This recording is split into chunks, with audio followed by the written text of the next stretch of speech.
Thanks everyone. My name is Berenger Piper, and my thesis presentation today will be on the impact of changes in regulatory capital requirements on the lending behavior of Canadian banks. My presentation will cover 9 key points documented on this slide, and the first point will be on the key literature review.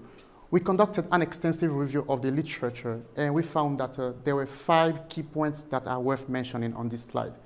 The first point is related to the fact that several studies have found that increases in regulatory capital requirements actually reduce bank lending, while other studies found that increasing regulatory capital requirements does not necessarily have a decreasing impact on bank lending.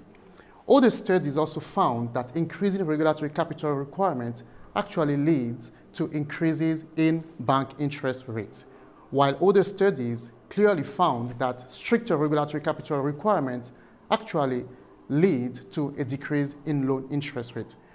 Other studies also found that when banks face shorter liquidities, they tend to shift credit from within their portfolio towards sectors that are either classified as low risk or simply specialized sectors. We also noted few points that actually explain further the rationale supporting our studies. The first point is related to the fact that the literature presents mixed results. Secondly, we found that there are no Canada-specific studies at the time of our review. And also, we found that there are very few single-country studies on this specific topic. We also pulled the financial soundness indicators from various economies, such as the Canadian economy, the American economy, and also some advanced European economies. And we found that these indicators have some discrepancies and differences amongst them. The question is whether these differences may be or could be the driver of the different behavior that one may observe when it comes to how banks react to regulatory capital requirements changes. The Canadian economy is also considered one of the top 10 economies in the world. It actually ranks as number 9 as of 2022 based on annual GDP data. We also noted that conducting this study will provide regulators and policymakers with recommendations and further guidance, as well as making further contribution to the literature, especially on this topic where we really don't have many articles on the Canadian side. Following the review of the literature, we formulated 3 key research questions that we will go through throughout this presentation. The first one is related to the fact that what is really the impact of banks' regulatory capital requirements on the lending volume of Canadian banks, for example? And secondly, what is the impact of regulatory capital requirements on the interest rate charged by Canadian banks to the non-financial sector? And lastly, what is the impact of regulatory capital requirements on the loan portfolio of Canadian banks? These 3 research questions are all linked to a set of hypotheses, and these hypotheses were developed to cover all possible scenarios that may emanate from our study. In order to conduct our research, we went through various steps. We went through a total of 5 steps. The first step was the data collection stage, and secondly, we eliminated outliers from data using a Windsorization technique. And next, we conducted the regression estimates using a multiple regression technique, very common in econometrics. And in order to validate these results, we conducted multiple assumption tests, and I will go through them during the presentation. And lastly, we conducted some robustness tests. Following the collection of the data, it's worth mentioning that the data that we used was taken from various sources. For example, the dependent variables, the independent variables, and the bank control variables were all taken from the Fitch Connect database, and the macroeconomic control variables were taken from multiple sources. For example, economic policy was taken from a methodology developed by a group of professors in Canada. It's called the Economic Policy Uncertainty Research Group. And for the other macroeconomic data, we took them from the Bank of Canada, the Bank of International Settlement as well. Our research used 3 specific models to test each one of the research questions. The first model is an adaptation of pre-existing models that were used by various researchers. For example, in the first model, the dependent variable is actually the year-over-year change in the gross loan offered by Canadian banks. The main dependent variable is the annual change in regulatory capital requirements, and we also have a vector of bank control variables. These were lagged variables, and we have a vector of macroeconomic control variables. We will go through these in detail when we present the results of our studies. The second and third model, these two models are very similar to the first model with the key difference in the dependent variable. For example, the second model has as dependent variable the interest rate charged by Canadian banks to the non-financial sector, and the last model has as dependent variable the variation, the annual change in the components of the gross loan portfolio of Canadian banks. Following the collection of the data and the definition of the model, we conducted the regression estimates. In order to test our result and ensure that they are statistically significant, we conducted regression assumption tests, which are very common in econometrics. The first test was a test of normality, where we actually used the Shapiro-Wilk test to test for normality. The result found that we were in a scenario of non-normality. We went one step further and used a non-parametric test to actually verify how the dependent variable and the independent variable behave. We found that both follow the same distribution. We also conducted the autocorrelation test using the Brush-Godfrey LM test, and we found no scenario of serial correlation, which was actually good news. Thirdly, we tested for multicollinearity using the variance inflation factor, the VIF, and the result was very satisfactory. The VIF found in all three models was way below 10. We concluded there was no case of multicollinearity. And lastly, we tested for homoscedasticity. The test of homoscedasticity proved that we had a scenario of heteroscedasticity.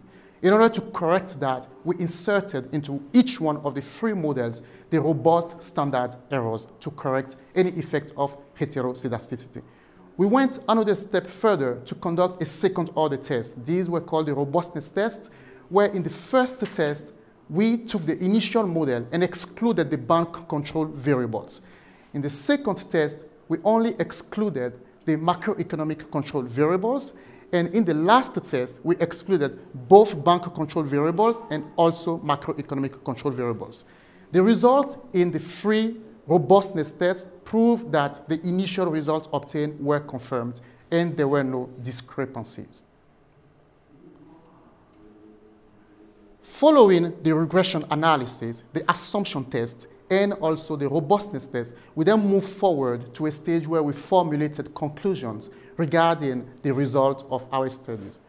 Regarding the first research question, which was, what is the impact of the changes in regulatory capital requirements on the lending volumes of Canadian banks, we found that increases in Canadian bank regulatory capital requirement actually led to a decrease in the volume of lending offered by Canadian banks. We also found that the negative impact of regulatory capital requirements on the lending volume of Canadian banks can be softened by a favorable economic policy. We then concluded that during times of economic downturn, regulators and policymakers should make sure that regulatory capital requirement is maintained at levels either equivalent or equal or lower to the level that they had prior to the downturn. This recommendation is very essential to ensure that they do not halt recovery efforts in times of economic downturn. We also recommend that regulators and policymakers tight regulatory capital requirements following a downturn if the following economic policy factors are met. The first one will be full employment, then economic expansion and growth, price stability through the application of a monetary policy tool, and lastly, expansionary fiscal policy. Regarding the second research question, which was, what is the impact of banks' regulatory capital requirements on the loan interest rate charged by Canadian banks? We found that increases in regulatory capital requirements actually does not have a clear impact on the interest rate charged by these banks. We also found that Canadian banks, ironically, and this was an interesting result, tend to boost their return on assets by increasing interest rates. The question really here is whether the interest rate is being increased to make more profit in order to cover regulatory capital requirement demands in the future. That area can be subject to further discussions and analysis in the future. We also noted that Canadian banks with increasing levels of liquidity and size are more likely to maintain the level of interest rate that they were charging to their corporate customers prior to the economic downturn and also prior to increases in regulatory capital requirements.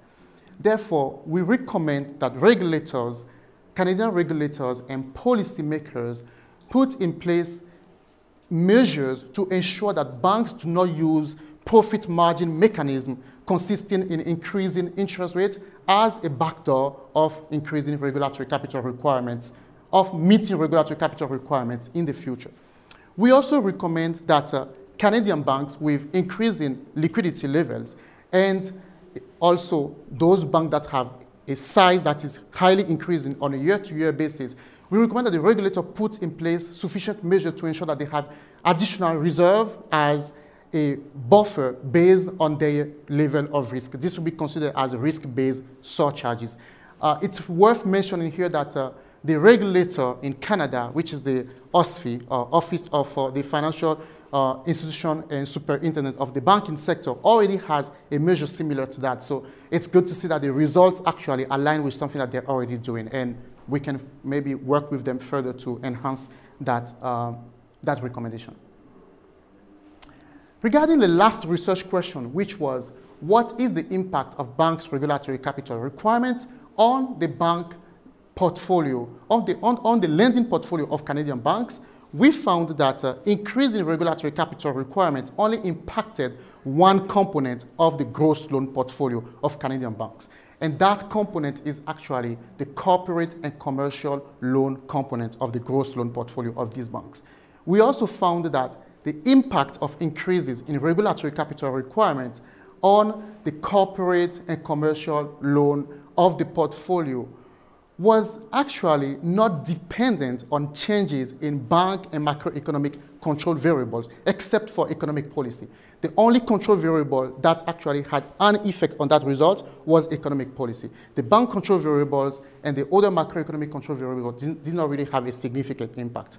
Our main recommendation here for the regulator is that they design forecasting methodology aimed at ensuring that they determine the optimal level of capital requirements required for each component of the gross loan portfolio of these banks.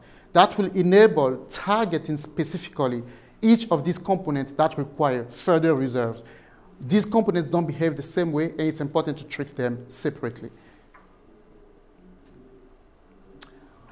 Our study has multiple managerial impacts, given the fact that we make further recommendations to the regulators and policymakers within the Canadian context.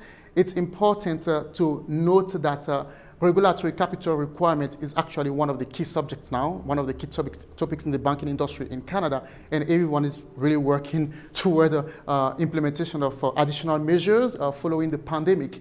And it's important that regulators take into account the key recommendations that we are suggesting here, and we have a plan on discussing that with them following this defense. It's also important to note that our work makes further contribution to the literature, which represents a form of academic impact. The literature on regulatory capital requirements and its impact on the lending behavior of Canadian banks is practically non-existent within the Canadian context. Following this defense, we aim, if possible, at sharing or socializing our results with the financial sector policy unit of the Ministry of Finance in Canada, and also the Office of the Superintendent of Financial Institutions, which is the main regulator in Canada when it comes to the banking sector. Thank you for listening to my presentation, and I will pause here and answer any question that you may have.